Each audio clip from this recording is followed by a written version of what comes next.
Everybody, my name is Andrew Davis, and you're watching Conversations in Pop Culture, and I am hard to kill, apparently. And I do want to remind everybody that I do have a sponsor for this episode. It is Pocket Jack Comics, who produce comics like Palace of the Golden Princess and White Lily. So go check them out at pocketjackcomics.com and buy some of their comics. But enough about that, because I have with me comic creator Travis Gibb. So welcome to the show. What's up, man? It's been a while. It has been a while. I've been busy. You've been busy. You got a lot of stuff going on. Obviously, you got Grounded State Punks, Live Free or Die, issue 1 to 5. That's on Kickstarter right now, being funded with 2 weeks left. But we're going to get to that in a second. But why don't you quickly introduce who you are? Because some people know you. Some people know you from Scout. Some people know you from some of your early work back in the 90s. And then a few other people know you, obviously, from Orange Cone, which is your company. But I figured I'm going to let you introduce yourself for those who do not know you or maybe living under a rock. Right. I mean, if you're reading comics and you don't know me, please let me know where you are on the internet so I can go there, because clearly I failed. I thought I got all the reaches, but I guess I didn't. But I'm Travis Gibb. I create a lot of books. I've been Ringo nominated. I've won a couple different awards, even the CBR Comic Book Resources Award this year. So I've done some stuff. Best known for, sorry, my dogs are upset about somebody's coming in. About Granite State Punk or Cthulhu Invades, Coins of Judas, Broke Down in 4 Dead Bodies, lots of stuff. Yeah, so obviously you do a lot of stuff, and I do want to talk a lot about Grounded State Punk, because that's kind of what's being funded on Kickstarter. You got 2 weeks left, and I think you're 62% there, if my math is correct, around that number, maybe 65. I'm doing pretty good. It's only been launched since Tuesday, so it's not even been that long. I do smaller launches just because I've been around. I have a fan base, so we can get to the number, and I have a lot of stuff coming up this year. But yeah, that sounds about right. Again, I quickly looked at the number, and I know you're going to get funded. Most likely. I don't want to jinx you, but most likely, unless there's like a disaster, which God knows could happen in today's age. Anything is possible. Anything is possible. But not jinxing you. Fingers crossed here. But obviously, I do want to talk about Grounded State Punk. So what is the basic concept of Grounded State Punk? Because there are 4 other issues before this one. They sort of connect, but they're also one-shots technically, and it's kind of a weird series in that regard, because you could pick up number 3 and you don't necessarily need number 2, but number 2 helps in many ways reading it. I mean, correct me if I'm wrong, because that's the way I... No, they're all one-shots. They all can be read by themselves. This one probably the least, because this one kind of wraps up what would be season 1. The reason why that concept came to be is I originally this was going to be a one-shot, and it did so well, and people really fell in love with it and fell in love with the series and what it was going to be, that we started doing one-shots. Also, it helped with the Scout deal, because I didn't have to get all 5 done before they were doing the Scout versions of this book when we had the Scout deal. So that helped get it out there and do that stuff. But yeah, so it's basically a 5-issue series for season 1. It ends, and as you know, I mean, this book is so personal to me. It's probably the best thing I write, and I'm not saying that to dismiss any of my other works, or this is a weird thing to say, but it's more personal than anything else. So there's a lot of elements, and I did something really cool in this that has never been done as far as I'm aware. Zeke, the main character, can break the 4th wall. And when he breaks the 4th wall, it's kind of like Deadpool. He can talk to you and do stuff and stuff. But I explained to you in this issue why he can break that wall, why he can do it, how it came to be. And I don't think anybody's ever done that. I just think they leave it ambiguous. And I explain it and why, and it has some deeper stuff, deeper cuts to it, which I think is interesting. So I want to break down a bunch of stuff. Okay. Obviously, one of my favorite shows of all time is Californication. Okay. And shoot, I forget who plays Hank, but he was on Howard Stern talking about this, and he was explaining that they don't know if the next season of that show is going to get renewed. So after every single season, they end that season as if they're ending the whole concept of the show. And I think that's very interesting about the one shot stuff is that, and I don't know if it was after issue 3 of this or the one shot of number 3, if you knew you were going to do 5, but even when you were speaking about doing it one and then it did very well, there is something to be said. Hey, I don't know if I'm going to come back to this, but I want to end it so that you have a complete story.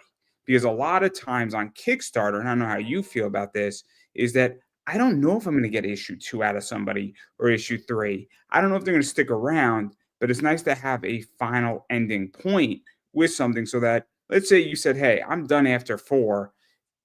Granite State Punk number 4, it has an ending. And I think that's what's so interesting about that idea of doing one shots.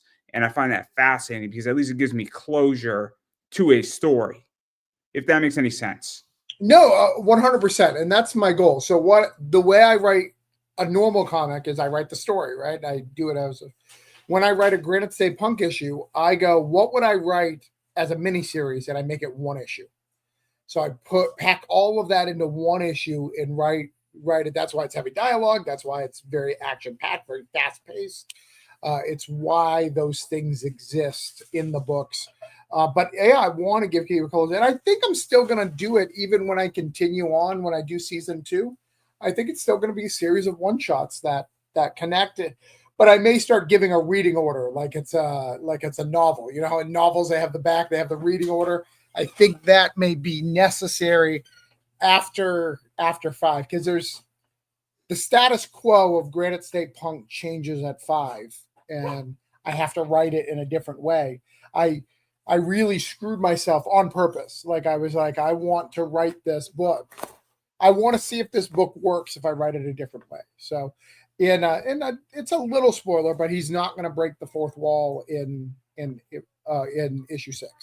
So, how do you do that? How do you write that book the way I write it without doing that? So, there's some cool stuff coming.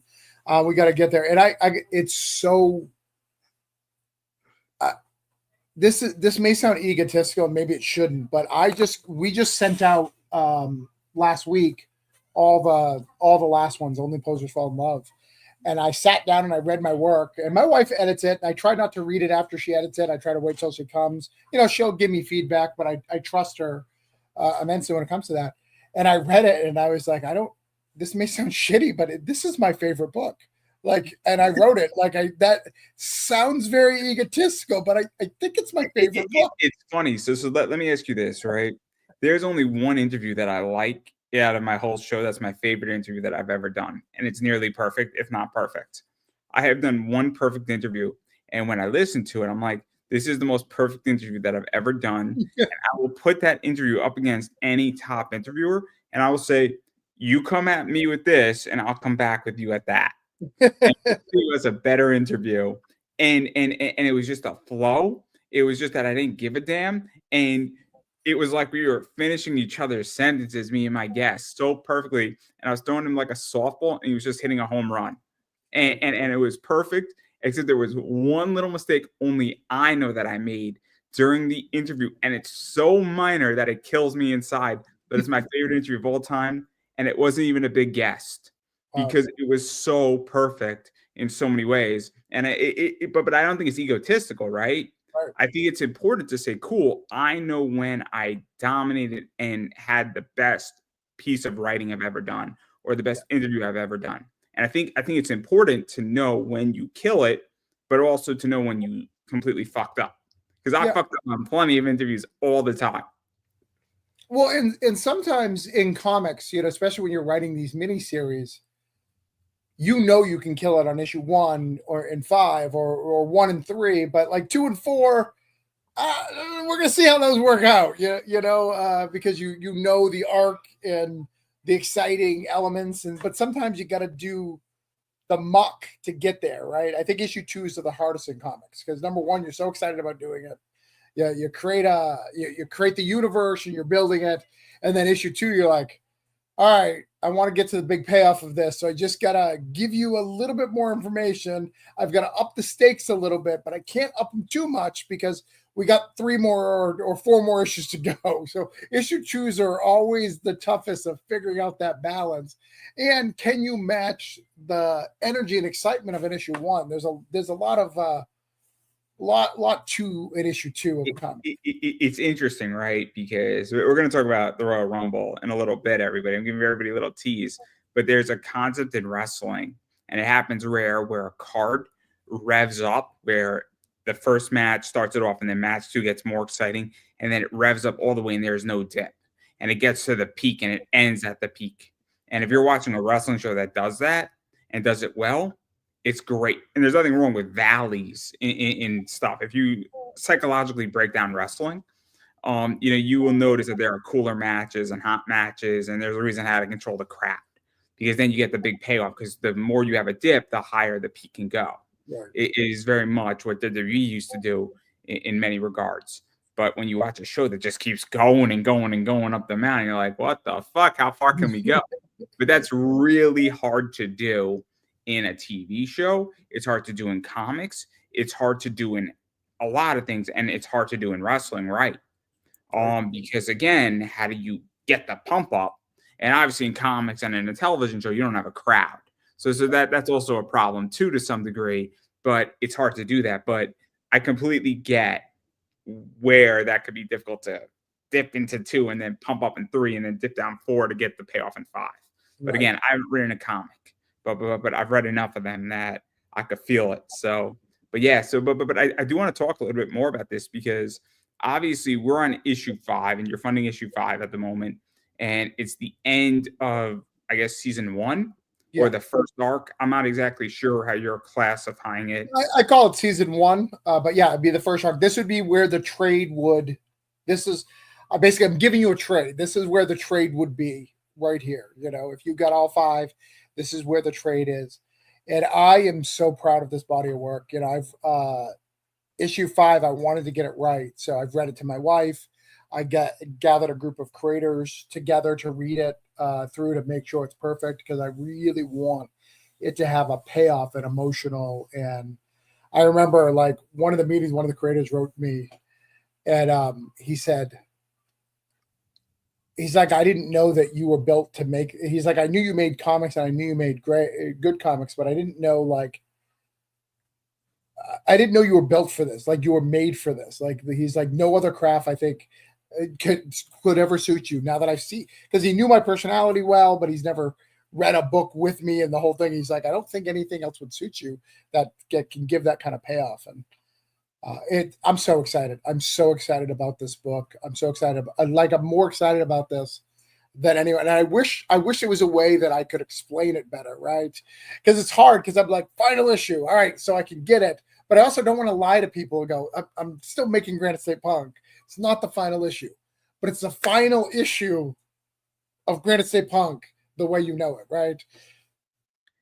So again, obviously, I mean, we're dealing with a lot of crazy shit in this book. So Zeke is running away. Obviously, we're dealing with family issues. We're dealing with witches, which may or may not be warlock stuff, magic, all that stuff, addiction, drugs, rock and roll.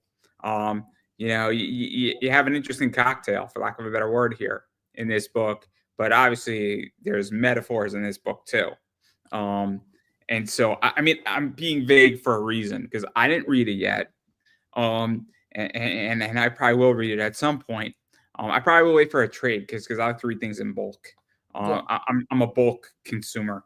Well, you can buy all 5, so you could read all in bulk. So don't give me that excuse. You're not.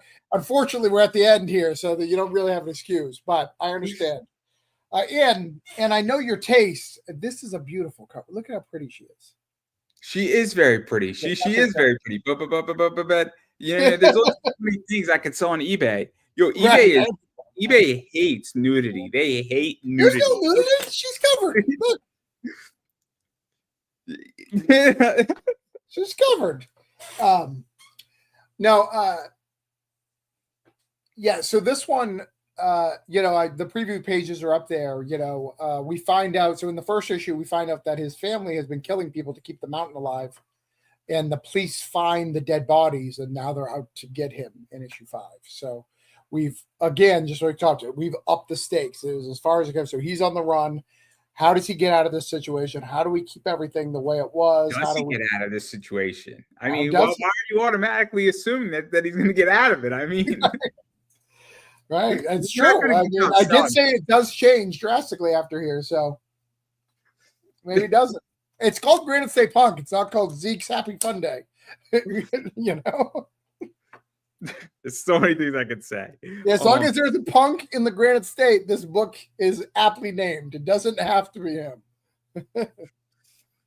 Yeah, so let's talk about that too, because I hate happy stories. I hate them. I am no longer interested in reading happy stories. I like the sick, twisted, and fucked up stories, and I enjoy that stuff a lot more because, well, if I want to watch something happy, I'll watch a comedy, right? Right. So at this point, I want something sick and twisted and all messed up. I had a high school teacher in my senior year, and his class was called Sick and Twisted English 101. And it was great for 10 weeks. We read like the Suicide Virgins, and we read One Flew Over the Cuckoo's Nest. And it was great. It was great. And oh my God. I think we read like One Exit or something. I forget the whole thing, or like No Exit, whatever that play is. Great. Existentialism to the T. Oh, it was awesome. The whole thing was great. It was such a blast of a class. But it was like sick and twisted, right?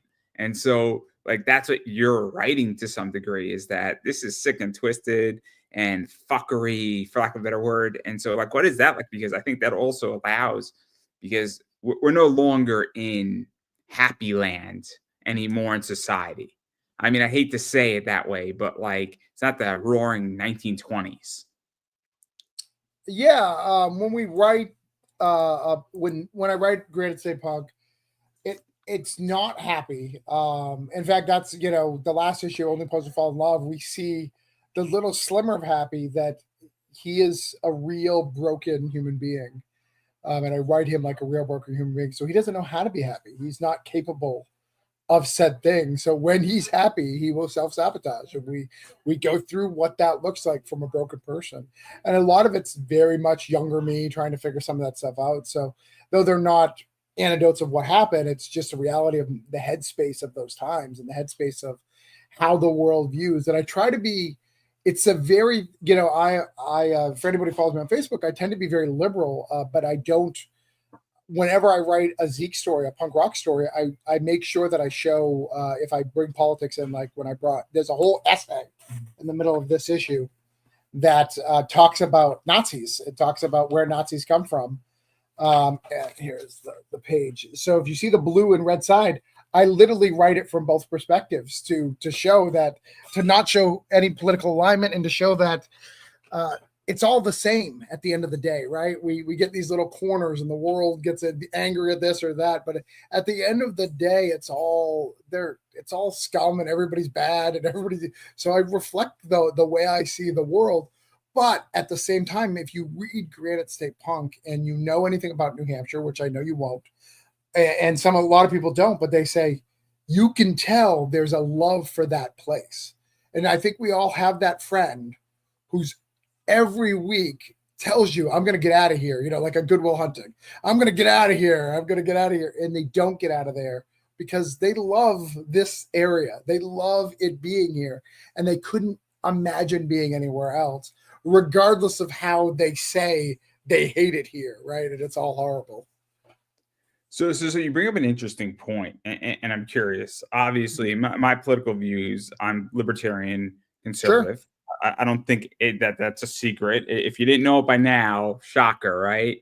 Right. You do get angry periodically, so if you're following, you will see it. It doesn't happen often, but once or twice a year, you share your libertarian craziness. I also believe that if somebody wants to buy a block of cocaine, I don't think that should be a crime. So, right. I have some crazy ideas. Right. Yeah, you should have somebody You're wants from DC. It's your own fault. Right. I understand.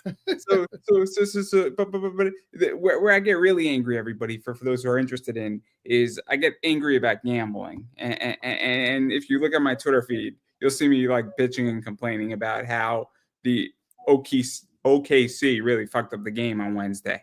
It was bad. It was bad. They had the lead, guys, by like 25 points, and they gave up. It was bad. And don't start me on the Knicks. When the Knicks are losing, you do not want to see my Twitter feed. But and oh my god, when the Mets are just like killing people, oh, it's great. My Twitter feed is fun. But again, every once in a while I do get angry on Twitter, but on Facebook. But I get like what, one or two of them a year, right? Right. Sure. Yeah. One or two, which is not bad, for people who, especially when they know that you find out that you're in politics a little bit, that's really good.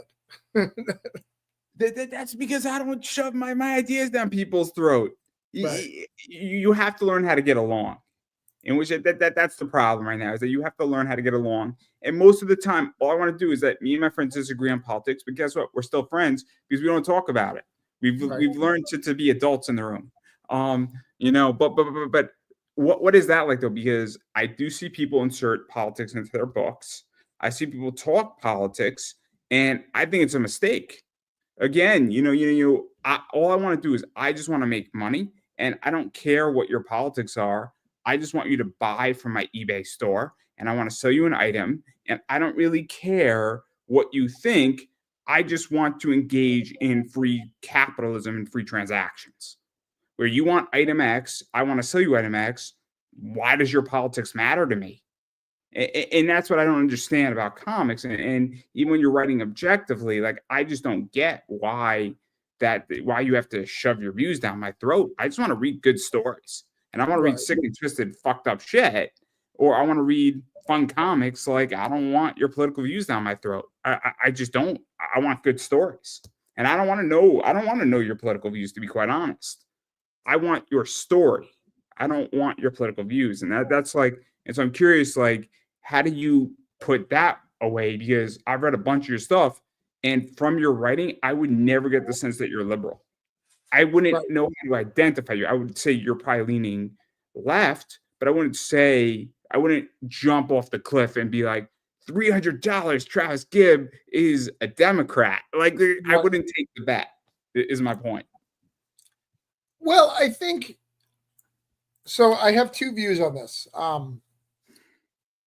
If you're putting politics into a book that doesn't need it, then don't. Right? Some people put like politics in. I'm going to use Spider-Man.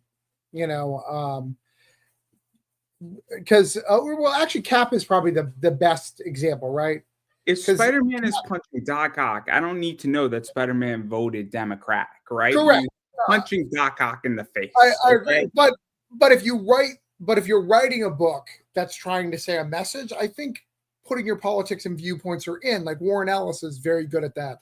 But there's people who can do it very, very well.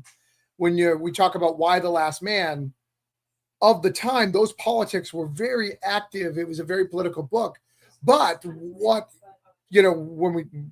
I love Brian K. Vaughan, he showed both sides of it. He would go, one area of women would be very conservative and they handled the women this area. The next one was very liberal. So they were chopping off their boobs and making them more right. And the other side was making soap operas. So like, I think politics in comics is good. I think when you take something that's not political, make it political, it's a problem, right? Like if you're buying a Zenescope book, if you have any politics in there, you're that's not a Zenescope book. It's not made for that, right? But if you're doing a conspiracy theory or if you're doing a political thriller, I think that those things happen. One of my favorite things in the world, House of Cards. Remember watching the first season of House of Cards? I'm sure you watched it. That was great. You assumed that they were Republicans just because of the political stuff that they were tackling. And then you got to the end of the first season. It wasn't to the end of the first season where he announces that he's a Democrat.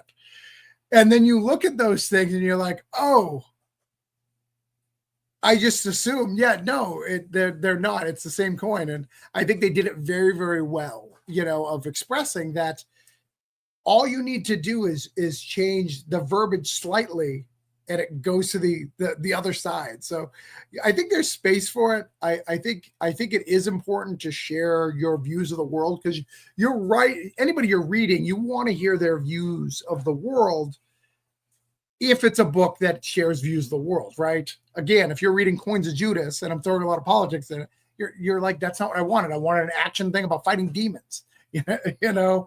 But if I'm writing a political thriller, so I think it depends on what you're writing, and I could definitely get away with it. Most punks tend to be liberal, but they're not all. And I'm writing for all punks. I'm not writing for just one or the other.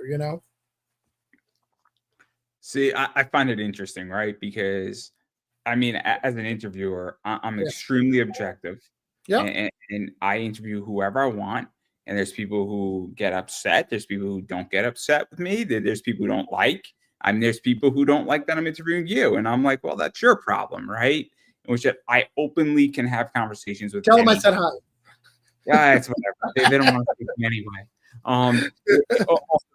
People have openly said, "Why did you have that person on your show?" And I said, "Well, are you paying my bills?" And Right. that's my response. That's my response. When you want to write me a nice check and you want to buy equity in what I'm doing and actually write me real money, then you can Right. have a say.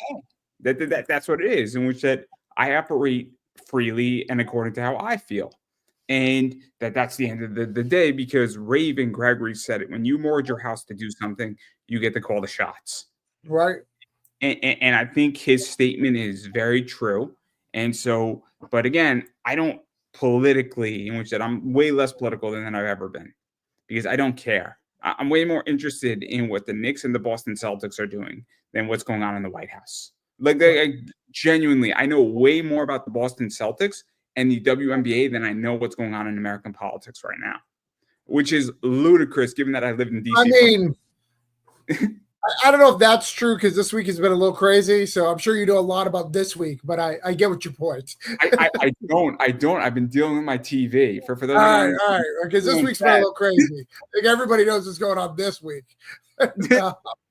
This week's In my defense, I've been a little bit busy all right. this week personally, where I've had a tough week where I lost a lot of money on Wednesday night. I made it all back Thursday night, and then my TV went dead.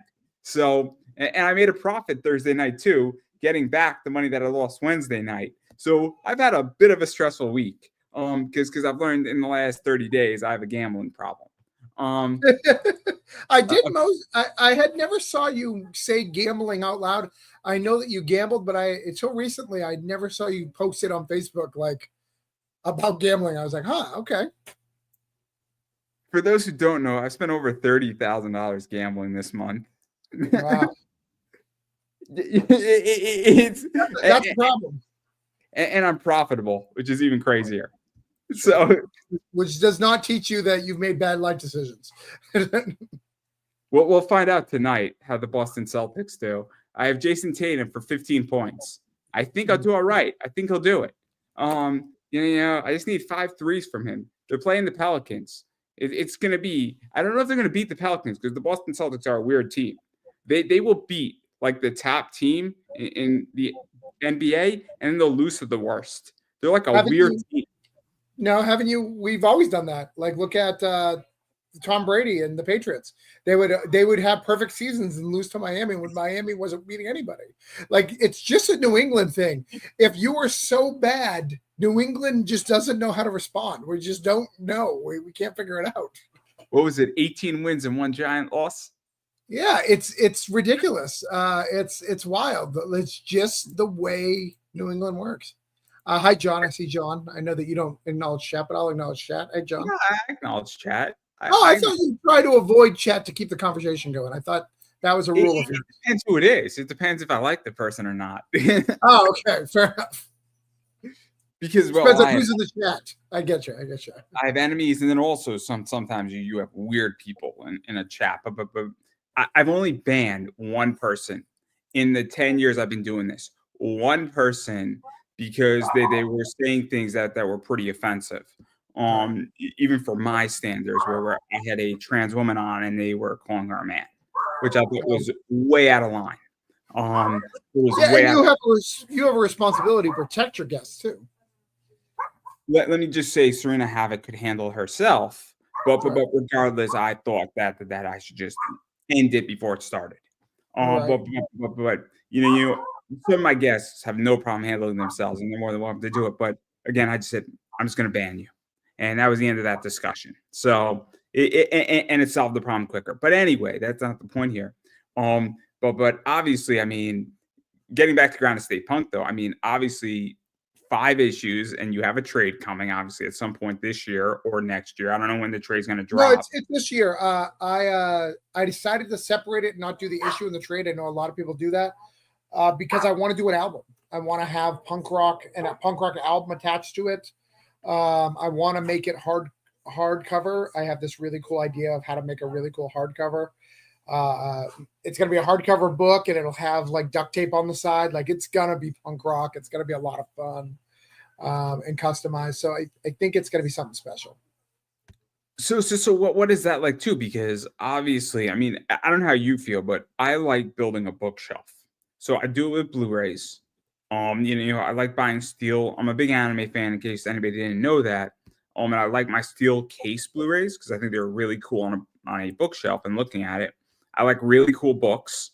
I like my manga collection because when you have a whole manga collection of like 50 volumes and they all look nice together, it's cool to look at.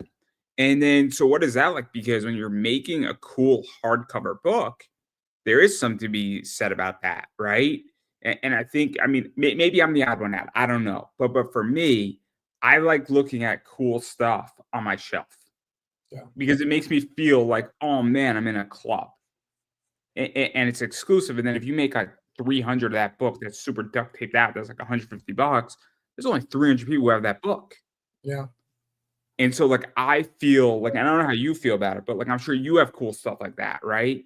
Like limited editions and stuff like that. Like, I got some cool stuff from Tom Hutchinson that's like limited to like 100 copies. So, like, that stuff is really cool for me because it's just I wake up and I see it and I look at it. I'm like, oh man, I don't even touch it. I don't even open it because I read it all digitally, but I'm like, I have it. And like, I feel like I'm part of a club and I feel like I'm a collector, right? Like, if that makes any sense. Yeah. No, we have those. We absolutely have those. We've done. In fact, this is Points Judas. We did that. There's only 100 of the hardcover version of this that's out. And you've seen some of my other stuff, Holiday Spirits, and you've got all my Cthulhu's, so how nice those are put together. So we try to keep it limited, and that's what I wanted to do. Granite State Punk is so special to me. I'm gonna make. I'm doing Voodoo. The next one of the next comic books I'm doing is the Voodoo Nation, and that's going to be the book in the trade. But Granite State Punk, I really want to do it right. I really want to do all the things I've dreamed about doing with that book. I think it gives us more to make a limited edition. So I've talked to bands. I'm going to sign them up. We're going to get an album in there, and I need to pay these people. So I need to keep it limited and special and what that's going to be. And I really want it fun. And all these bands are from New England, which is really, really fun too. And I'm going to try to pay for a song that is in the book and have a band, hire a band and make it that band's name and put a song out together. And so we're going to go all out with it. I want to make it special, make it something that you haven't seen before. This book should have been out a long time ago. I was slowing my production of Granite State Punk to line up with the Scout releases because I wanted if someone got to the store, I wanted them to be able to just buy the next issue from Orange Cone and not have to buy a whole bunch so they want to wait, right? Does that make sense? Like I didn't want them to have a whole catalog of stuff waiting for them. I wanted it to go, you can wait it out if you want to, or if you just want to get the next one, you can. No. I get it, and then obviously things happen in life, for lack of a better word. Again, I mean, the whole thing with Scout is complicated. I don't even know what happened. I can't talk to a lot about it because I have a NDA. But at the end of the day, no fault. They got me into stores. They did really well on doing that, and then things changed and the industry changed and I how to through stuff, and it just wasn't profitable for them. It wasn't profitable for me, so we drop shipped. I didn't owe them anything. It wasn't a bad split. I'm very thankful for Scout, but they're doing their own thing. And then, it was only a couple months ago, and then Diamond fell apart. So it was going to fall apart. I want to talk about that. I want to talk about that because I know you can talk about Diamond, in which that I was having a semi-conversation with Ben Dunn, and I said, "Hey, man, how you hanging in there?" Right? Because he was speaking about this, and then I've been speaking to a few other people who obviously have relationships with Diamond, and clearly, I don't know what happened with Diamond. All I know is that it's not good. It's not good. And betting against Diamond, and if you're cheering that Diamond failed, I'm going to just say it very politely. That's not good.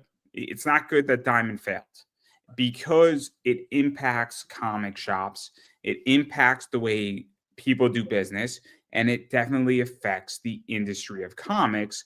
But also, Diamond was very much outdated in certain ways, I think, and I feel. Now, I don't deal with Diamond. I've never had a conversation with Diamond, but I think in 2025, Diamond was not ready for 2025, to put it nicely. And I think they've been way behind by about 10 years. And I don't even think it's Kickstarter. I just think things change. If you look at a comic shop has Magic the Gathering, has a bunch of card games in there, has Pop Funkos, and has comics, and has manga. 20 years ago, those things weren't in comic shops. Maybe cards were in comic shops, but Pop Funkos were not in comic shops. And so things have changed on profitability. And even on my business on eBay, things have shifted where I am way more into cards right now because they are just highly more profitable. I could buy a card for $4 and sell it for 10 all day without doing any work. And then I'm making $3 in profit on that whole trade. And I'm buying in bulk, and then I'm selling 100 of those in 3 weeks. So I'm making $900 in profit in 3 weeks, and I don't even have the card. Right. So comics are moving way slower. So I'm curious how you feel about Diamond, because I don't think you're relying on Diamond per se.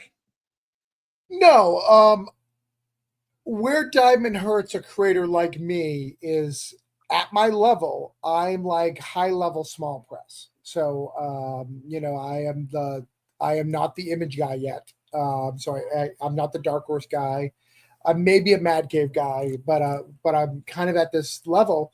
Would you consider yourself a Titan comic guy, or is Titan above you still on Titan the race? just does a lot of weird stuff. They don't do a lot of creator owned stuff, so it's hard to know. But yeah, I could see myself doing that. I even Dynamite and IDW are on my level, but again, there's divisions of those too, where I may not be IP delivered, but stuff. But anyways, all those publishers were only Diamond there because they didn't sell enough to go to Lunar. They didn't sell enough to go to Penguin Random House. So all those options are off the table. So my secondary market after Kickstarter that floor is gone. And where I think creators get that, and that hurts creators because we don't have options to get secondary stuff to get into comic stores easier. And now I know that Diamond wasn't buying those anyways, so that's not a huge issue. But what it does is it takes away opportunities for small press people to show. Because one of the things, someone I don't like, but he talks heavily is Larry Higgins. He talks about being in comic stores and how important comic stores is. And I don't agree 100% with every aspect of him. But I do believe one of the things that he preaches often that I agree with is what Diamond does. The one thing that Diamond does is somebody else said you were good, right? So if I got into Antarctic Press, it doesn't matter if the book or whatever it is, Antarctic Press said your book is good enough for us to try to sell it as well. So it's not just you it's not me going on the show going, buy Granite State Punk, right? Scout has said. I agree. It's very helpful when you interview somebody and somebody advocates for you. Right. It's incredibly helpful. And then there's names in wrestling that have opened up doors for me that have gotten me probably 15 to 20 interviews that I would not have gotten before.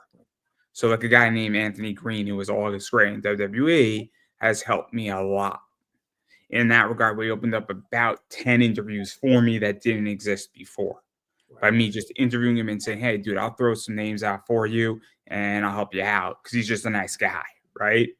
And he loves wrestling. And there's, I guess the idea that somebody gives you some credibility. And I look, I obviously me and Larry have had issues. I haven't spoken to Larry. I don't badmouth Larry. I don't have any problem with Larry and what he does. Oh, And I do. I do. So you're fine.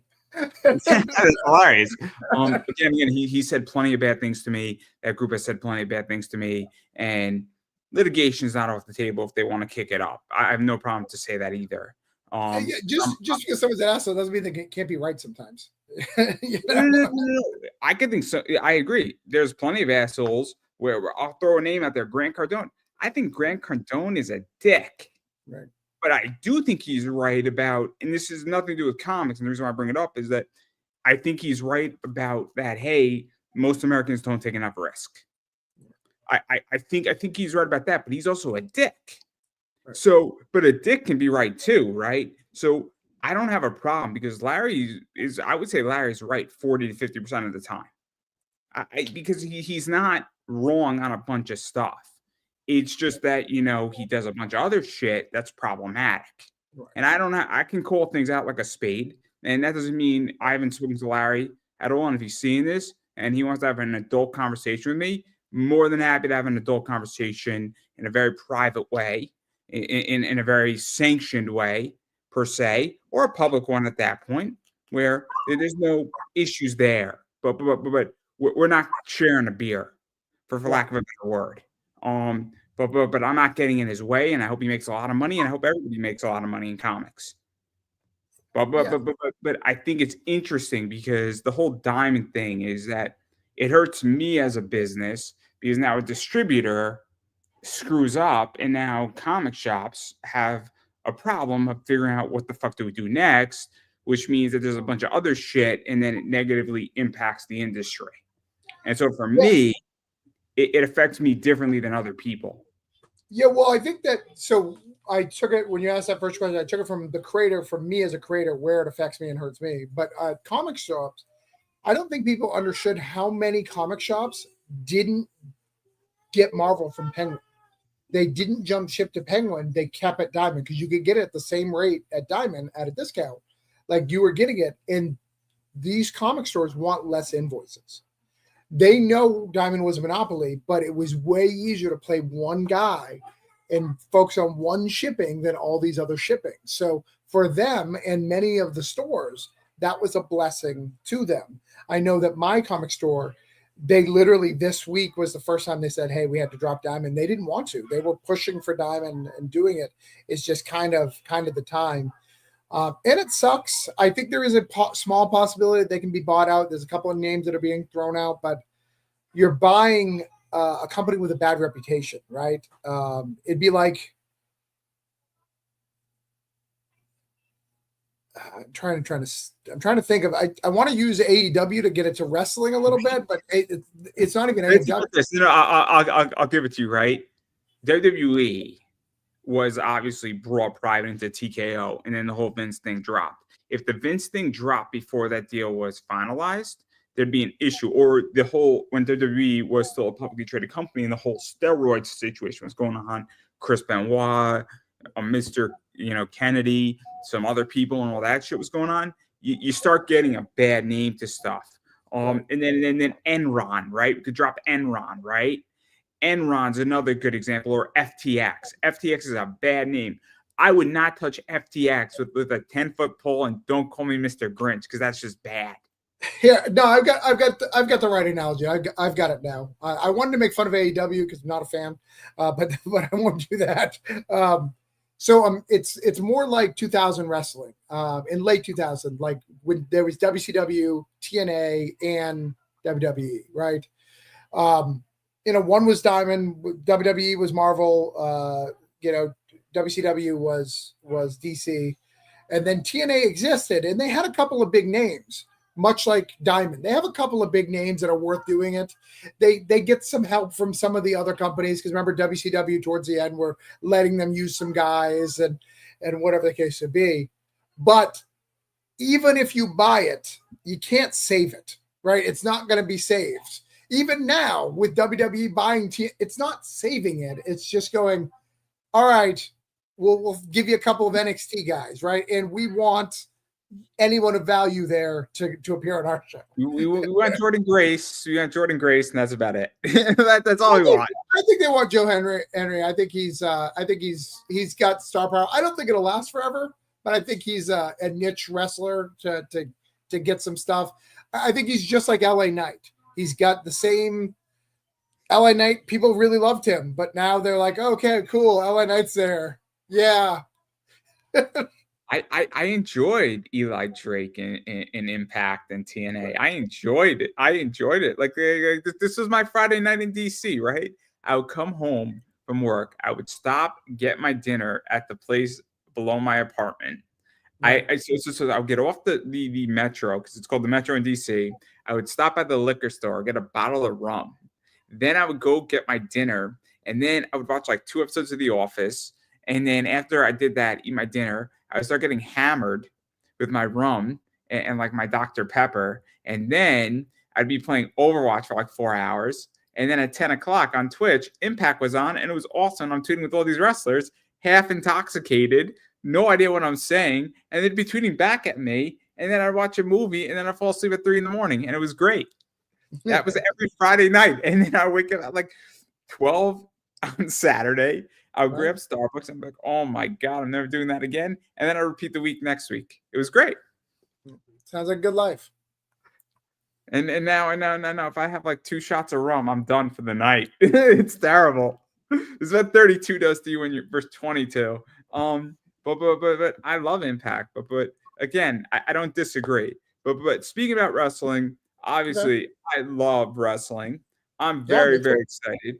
The WWE Topps Chrome 2025 came out, and I picked up some cool stuff there, and I picked up some more of it today. So obviously that's exciting.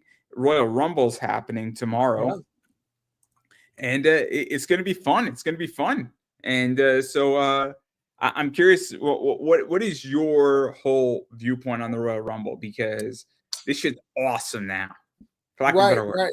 So I want to take you back to last year. So last year, you remember the Women's Rumble Trump was amazing. The Women's Rumble. I think we even talked about it. I think we had a show last year after Royal Rumble, if I remember correctly. And we talked about how great that is. I mean, it was Bailey, right? Was it Bailey that won? It was Bailey, but just remember there was so much storytelling in the Rumble of doing it. So I'm really so beyond the. So I want to talk about the females first. I think the women. They've got to have something special because you've got when you announce Charlotte beforehand, you've got something special, right? You got something going on when Charlotte is already thrown up. Yeah, this is the women's WWE book. There's 3 of them in the world. I get it. No, it is not for sale. No, Charlotte Flair signed this book. Sasha Banks signed this book. Becky signed this book. Bailey signed this book, and the Bella Twins signed this book. Yeah, and I think I think you'll see Nikki. I think you're guaranteed to see Nikki. My surprise is I think you'll see Nikki. I think you'll see Becky. I think you'll see. I think you'll see one of the old greats. Either Lita or stuff. They're not going to win, but. It'd be cool to see like Alonza. I can't even speak. Medusa. Yeah. That'd be fun to see because that'd be cool. I think I know that the rumors say you're not going to see it, but I would like to see Alexis. I think you may see Bliss. I think that may be a bullshit. You mean some of this? Yeah, I think you may. I think you may see her. Because of the way that went down, it was remove it from your socials.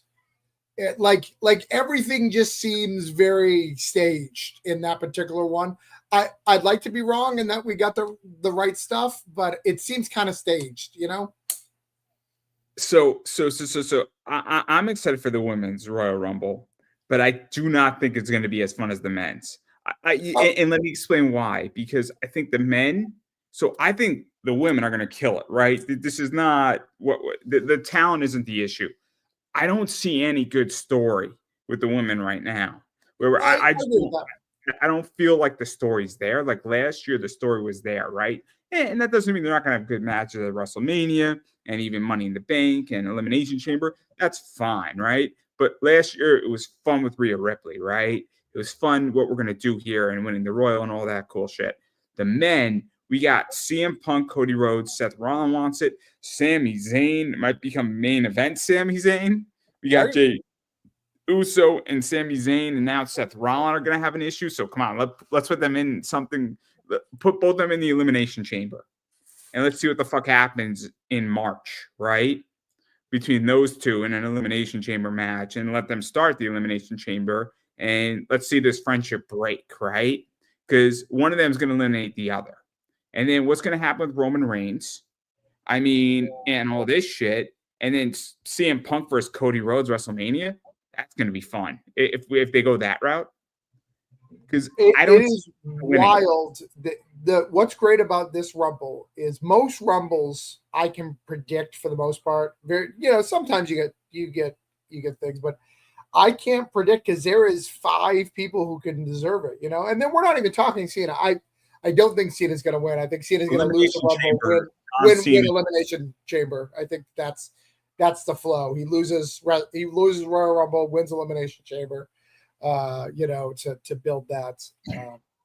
But I also could see it going the other way, where you give it to Cena to really shock the audience, not to shock the audience, to shock the people who watch it on the regular, who kind of know like the format, because that kind of throws it off. I'll be honest, I think I wouldn't have said this, 3 months ago, but there is a slight chance that Kevin Owens could take that belt from Cody. I wouldn't give it 100% like I have every other match that Cody has had since he's had the belt.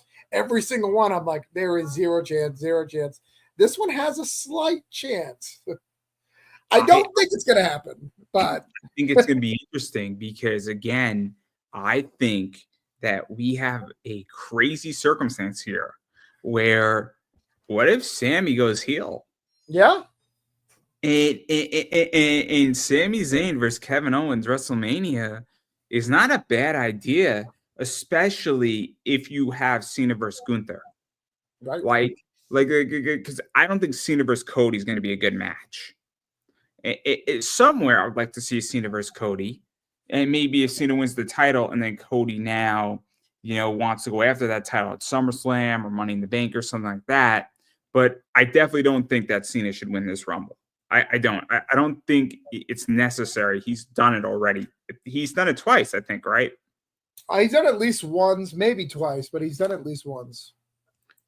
But I think it'd be a lot of fun to see somebody like Seth Rollins or CM Punk, because then you could have equity into who eliminates Cena in that. But if Cena enters the Royal Rumble at number 14 and gets eliminated at like number 26, that'd be great. That's what I want. Well, and I don't think he's going to win, but I don't think Randy was that hurt, right? So Randy should be back.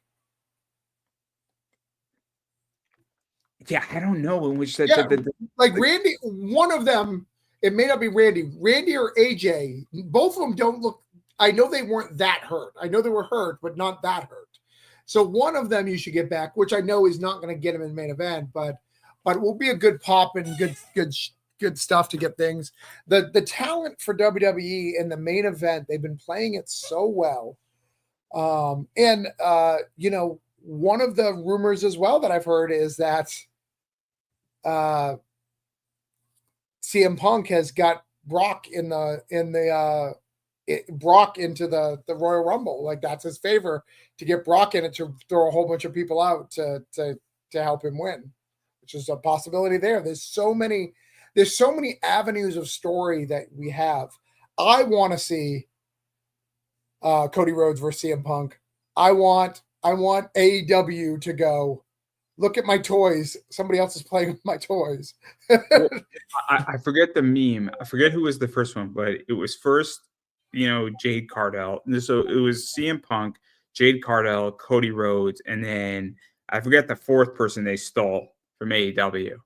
There were four, right? So I forget the fourth, right?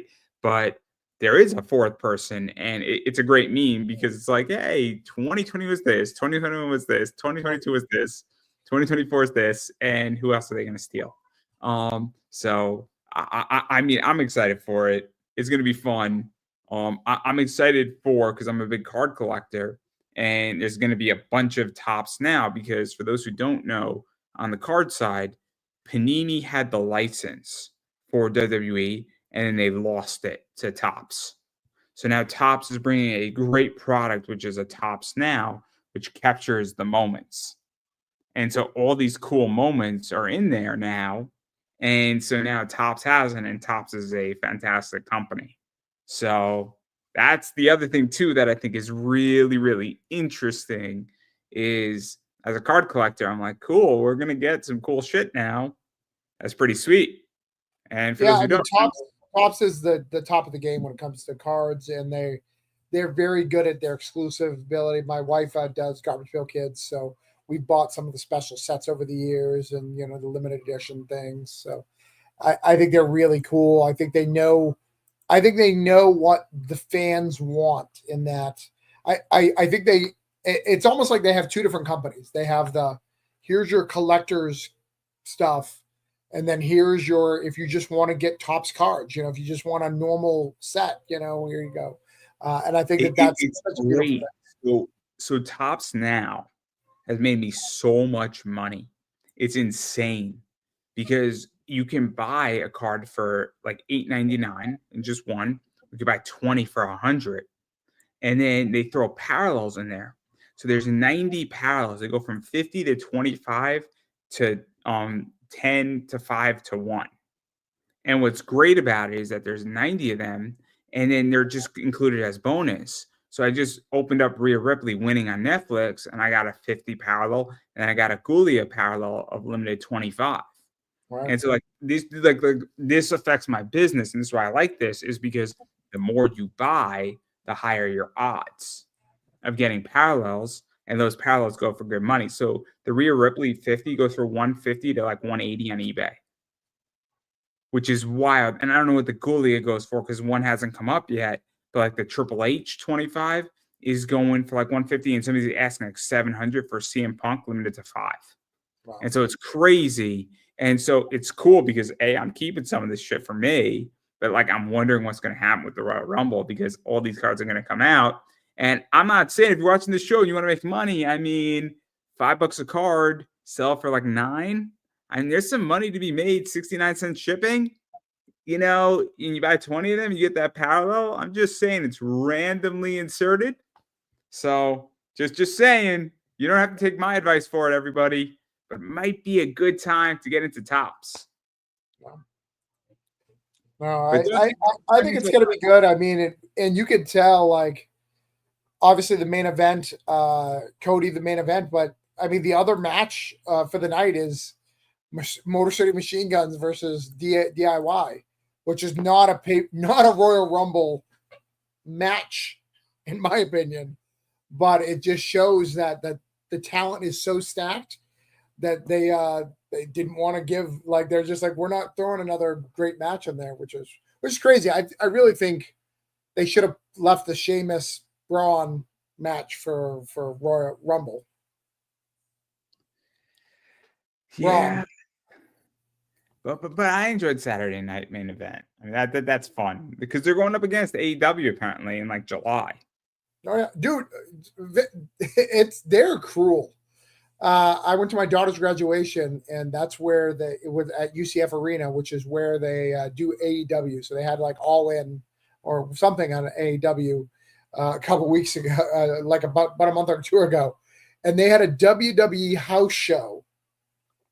at what is it called now? It used to be the Amway Center, then it was the TD Bank, and now it's something else. Kia Center, I think, is what it's called now. But that's the main one. That's where the Orlando Magic play. That's the big stadium, and they filled it, and it's just rubbing it in, like it's just like they're just being cruel. TKO is a sick company. So, so they're a sick company for a bunch of reasons. First and foremost, for those who don't know, Endeavor owns over 51% of that company, and Endeavor is going private to Silver Lake. Silver Lake owns 75% of Endeavor, and when they go private, that means WWE is going to have an infinite amount of money. It's crazy. So when a company has an infinite amount of money, what happens is that they can do whatever the fuck they want to do. So the pool of money for WWE is insane, and for UFC at that point as well. And then Endeavor just sold professional bull riding, and then some other companies to TKO Group, and then TKO as a stock just announced that they're bringing a dividend back. So this is a whole different ball game now, where now you're going to have a bunch of interesting stuff on the investment side, and you have a great company that has a great deal with Topps, and they're going to kill them. And I would be very surprised if WWE doesn't want to buy AEW at some point, and not because they want AEW, but because they want their talent. But I don't think they can.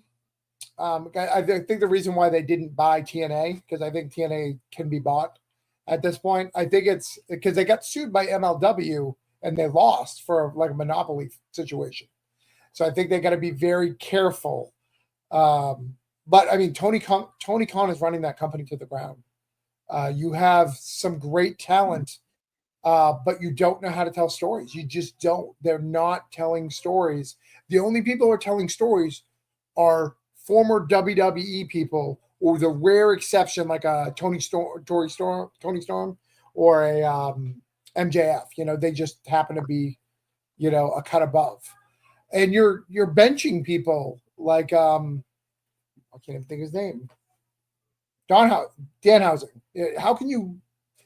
That guy is making money selling. He's the second. He was second or third merch seller for the company and didn't wrestle in 2024. Look at Orange Cassidy. Is Orange Cassidy still with AEW? I think so. Yeah. I'm going to ask you a question, and it's all right if you've never seen it, but have you seen Orange Cassidy wrestle on the Indies? Yeah. Mm-hmm. Orange Cassidy on the Indies. Oh my God. Unbelievable. And Orange Cassidy is a phenomenon. And I'm like, if I was running AEW, I would wrestle Orange Cassidy once a month, but I would put him on media. And I would get him so many gigs in movies because he's Mr. Bean. Right. He is a Mr. Bean type character that will give you what Alexa Bliss gives WWE. Alexa Bliss is perfect. That's my Alexa for those who don't know, who just heard that, but she's perfect for media. You got the Grammys, Alexa Bliss. Country Music Awards, Alexa Bliss. Nickelodeon, Alexa Bliss. That's what Alexa Bliss does. I think in 2022, Alexa Bliss spent 90 days at home. Yeah. She wasn't wrestling all along. What it was is that she was so busy doing media for the company that's what she was meant to do. Yeah, you're 100% right. You know, Alexa Bliss, I mean, she needs to come back. I always get, you know, when I'm watching wrestling, it's so funny because I actually, I'm kind of bored with it now, but I like the Judgment Day to an extent, you know. So, you know, having I can't think of her name right now. Struggling. Who's the girl in Judgment Day? The blonde. Raquel Rodriguez or Liv Morgan? Liv Morgan. I always get confused and think they're Alyssa Bliss because they have similar costumes, even though I know the difference. And then I see her wrestling. I was like, nope, that's not Alyssa Bliss. That's the bad one. I love Liv Morgan. She's great. But she's not as good as a wrestler as Bliss. Mm-hmm. You think she is? I actually think that to some degree she's better. You think Liv Morgan's a better wrestler than Alyssa Bliss? I don't think so. I do. I think she's a better wrestler. I don't think so. Technically, I think Liv Morgan's a better wrestler. I think Alexa, but wrestling is not just doing a suplex, right? Yeah. So that's why AEW fails. What'd you say? I said that's why AW fails because I think it's just doing a suplex. Oh, do Alexa five flippy Bliss. floppies and Dave Meltzer gives you a 5-star review and we love you. No, that's not wrestling. So Bliss, because if I keep saying Alexa, it's gonna keep going off in my basement because that TV works, but it's not as good as my TV in my family room, unfortunately. But anyway, not the point. Alexa Bliss can cut a promo and get under your skin in ways that other people can't. So Right. she understands how to sell that, and she is so blissful, for lack of a better word. See what I did there, everybody?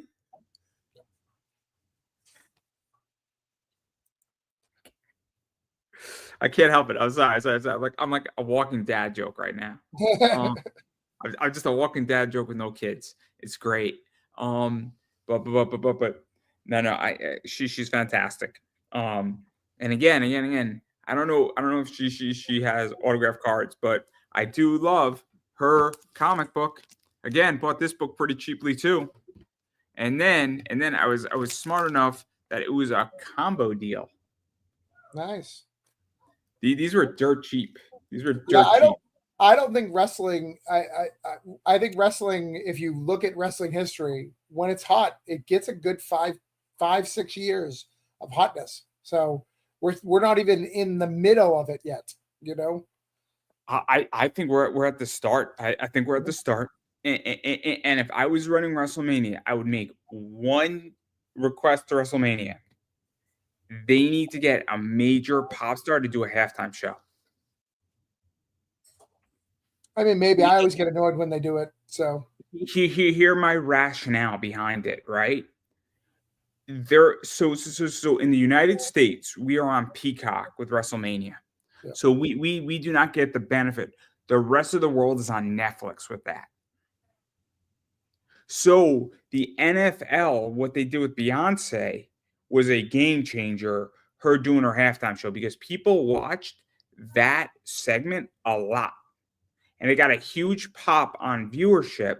And so the 20% of the US that watches this, it doesn't matter about the halftime show, but the rest of the world will pay attention because they will watch a piece of WrestleMania and it will increase viewership because it's on Netflix as part of the deal. And that's why that halftime show. So if you had Beyonce doing a halftime show, the United States is not going to give a fuck. It's for the rest of the world that it's going to matter. And that's why they need to do it. Because but they did it last year. I mean, it wasn't called that. You think it needs to be advertised and call it a halftime show because they did it last year. Who's that guy with the I don't even know his name. Jelly Roll Pitbull. Jelly Roll, that's it. The Jelly Roll was there last year. And they basically did a concert in the middle of the show. Remember, you had machines. Started it off with the concert, which was fine. I remember it being there. I don't remember when it happened, but I remember it being part of the show. Again, I'm being selective. Not the point, though. You get where I'm going with it, though, because I think they need to advertise it as a halftime show because you're going to get people and viewers that are the 80%. It's not going to affect me or you because we're watching WrestleMania regardless, right? Yeah, I mean, but again, wrestling has never been available to everyone. Where I think Netflix gives it that opportunity. Peacock doesn't necessarily do that, but Netflix and the rest of the world really gives it. Super Bowl, what's great about it was on ABC or NBC, so it was free for anybody. CBS, Fox. Yeah, whoever had it. It was one of the free channels, right? Because not everybody, I don't think people realize that there's parts of the country that didn't get USA. That USA was not part of their package for a while. When I was in DC, I didn't have cable. I bought a Sling package because I got internet cable. So I cut my cable and then I was paying like $50 a month for internet and I was paying $20 for Sling. Right. And so I got, wrestling and stuff, but that was that. But then I'm watching Impact on Twitch because it was free and it was decent wrestling and it was free, right? The price was right. If that makes any sense. Yeah. And then my dad had an Amazon account. So I got, it ad free. So all of a sudden, he said, yeah, you could use my account. And there you go. So But now with Netflix, I mean, I have a Netflix account and I have Netflix for other things, and Monday Night Raw is there, and so that's where we're at. And my favorite moment in Netflix is when Hulk Hogan got booed. Yeah, oh, it was good. It was really good. And then to watch, last week where Logan Paul had the exact same heat, but it's good heat. It's so interesting to me because I think Logan Paul. I don't think the majority of the fans, because wrestling's an older audience. We like to pretend it's not, but it is kind of an older audience. If you look out there, it's it's they haven't the 20-year-olds aren't there. It's 30s and 40s, which is fine. I mean, they have more expendable income for tickets, so it's going to work out for TKO. But that company's made me so much money. But Logan Paul, getting booed like he did was also super amazing, and that guy's going somewhere because he's booed and got talent and can wrestle and he's in his prime. Hogan, he can't fix that. He can't go heel and fix it because he can't wrestle. Well, I don't know if you know the whole thing, and I'm not usually political on this show, and my co-host on my wrestling show has a saying is that what we talk about on my channel is anything that will get you punched in the face in a bar. So everything's fine to talk about, anything but, what you'll get punched in the face, which is no religion, no politics, right? And that doesn't mean you can't wish somebody a happy Christmas or a Merry Christmas. That's not religion, right? If you say Happy Hanukkah to somebody, if you get punched in the face in a bar for saying Happy Hanukkah to somebody, right, that person who punched you in the face has a clear problem. Right. I want to make that crystal clear here.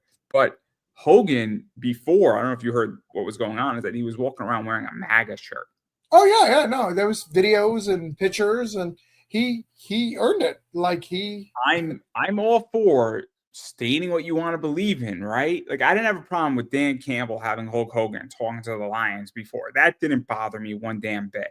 One way or the other, some people might think it did, whatever. That I didn't think was political shenanigans.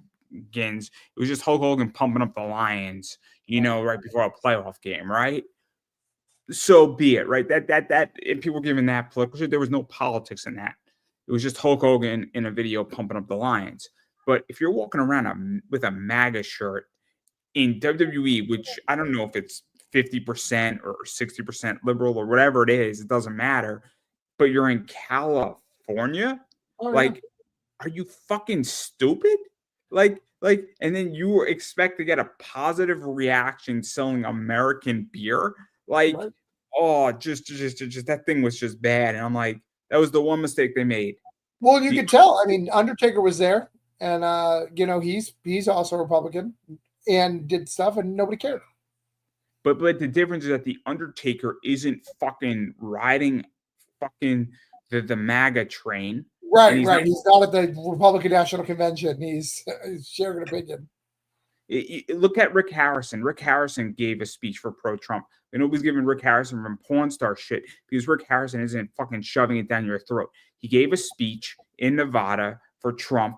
And okay, his politics. He gave a speech, but it's not like he's shoving it down your throat. Hogan is riding that train because he has nothing else to ride. And then he put the blame on Jimmy Hart, which was ridiculous. That was all Hogan, and it was the stupidest idea. But maybe Triple H purposely set up Hogan. I don't know. Yeah, it's really hard.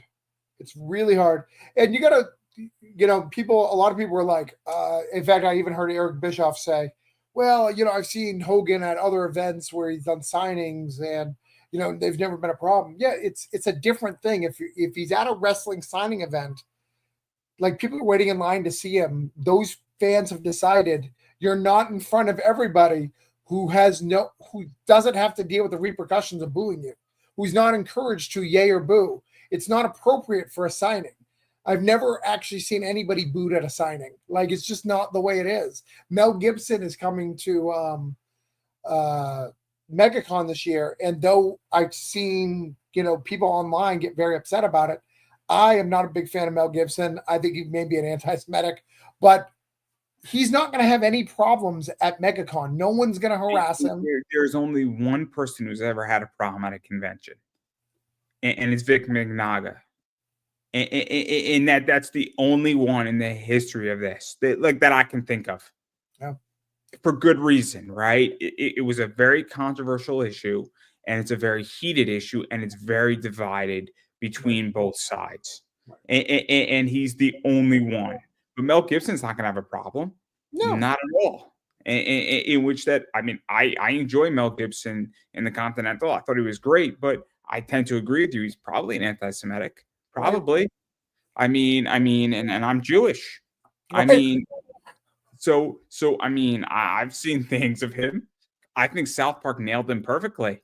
I think they got him perfectly. So I mean, I could be wrong, and if I am, and he's changed his ways, great.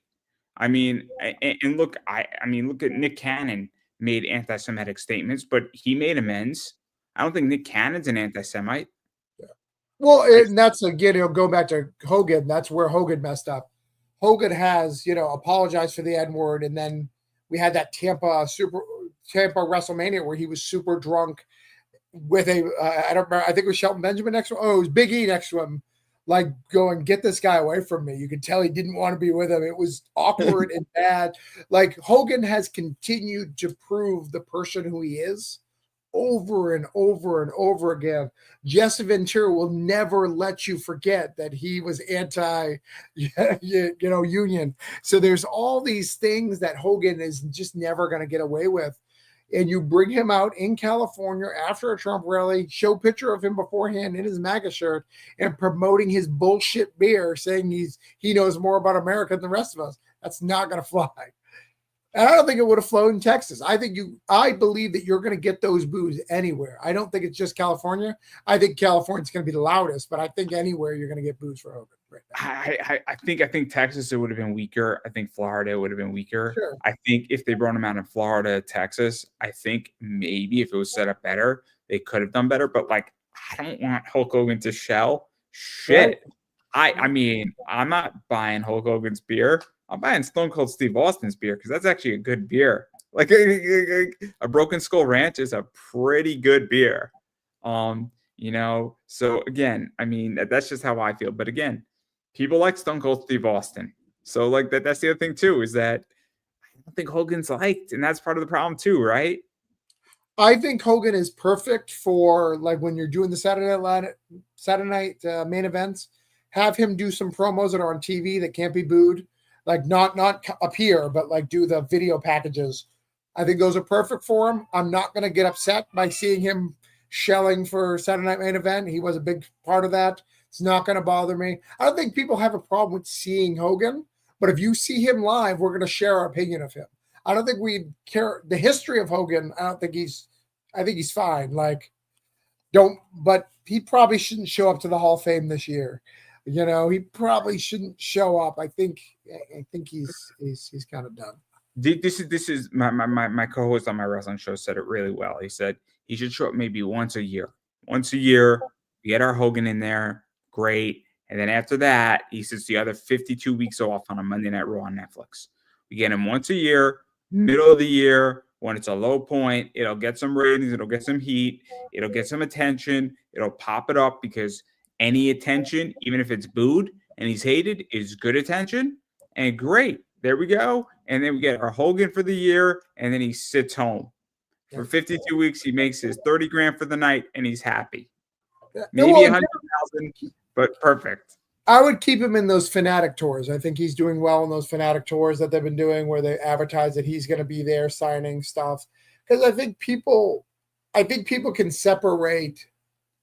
Oh, no, I'm fine. I'm fine with the signing stuff. I'm just saying on a Monday Night Raw once a year. Yeah. Just keep him there, and we're good. Because again, I want him back every week. I want to hear those boos all the time. I've never seen Hulk shaken, ever.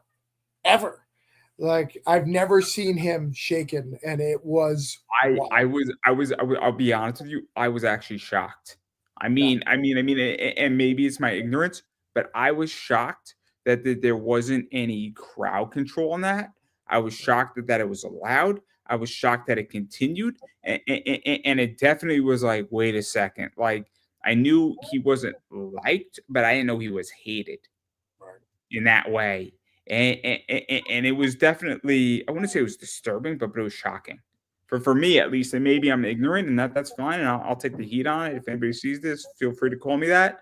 But it was pretty was I've not. watched that clip so many times, and just watching him, you can see his brain, like the shock and him not knowing how to respond, and you could see his brain go, "All right, I need to go heal," and then going, "But heal does not sell my beer. So what do I do? I just have to push through." And it was wild seeing Hogan in that state because I don't think that's ever happened to him. Like when the NWO, the only other time that he was booed and like it was crazy, he knew that was coming. He knew it, and he knew it was good booze. He knew it was good heat.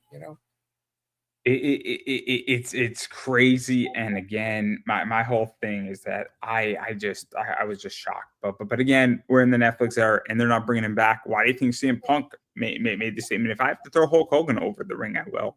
Oh yeah. I mean, it's crystal clear. WWE realizes that they can't bring Hogan back, or they can bring him back once a year. They can't bring him back anymore, and they've realized that because it was bad.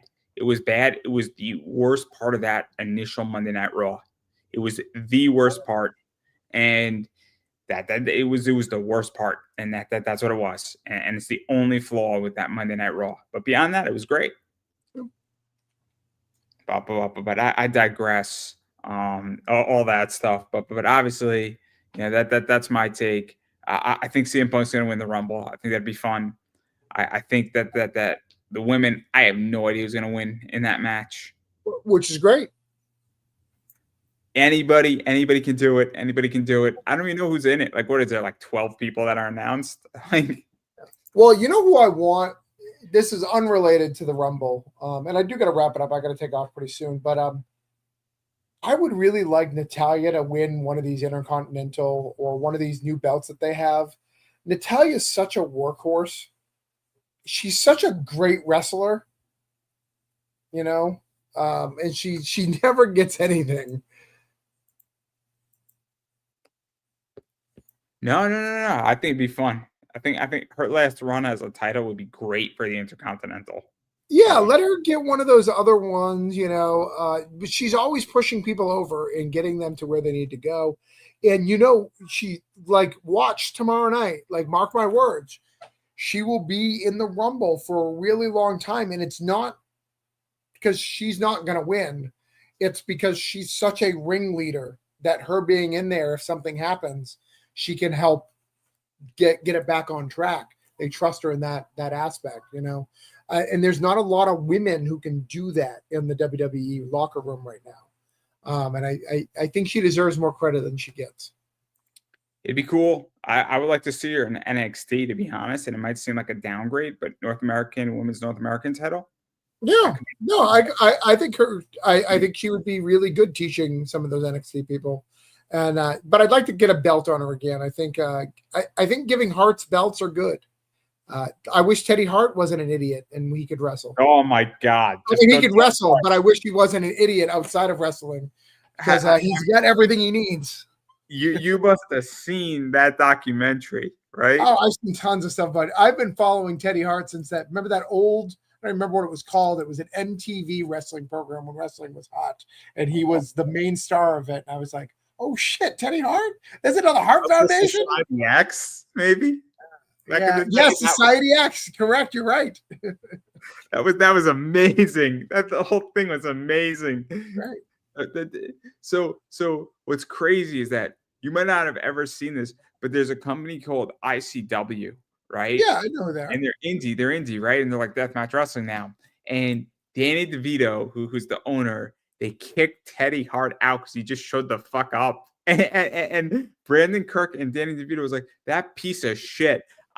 This won't be a wrestling match. He said on the mic to the whole crowd, I will fucking beat the shit out of him. And for real. And it was insane live on IWTV. And like everybody in the audience, like you realize that it wasn't a promo. And everybody's like, what the fuck here? And like half the locker room kicked out Teddy Hart from entering the building. It was sick. And like they filmed it, and oh my God. And like referees were involved from that company in that too. And it was like, no.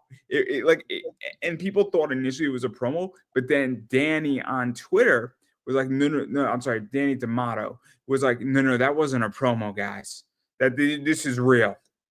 And it was like it's one of the most shocking moments in wrestling that nobody knows, and it was amazing. That whole thing was live streaming on a platform, and I wonder what IWTV was thinking. They're like, "Oh my god, we're gonna make so much fucking money off of this shit."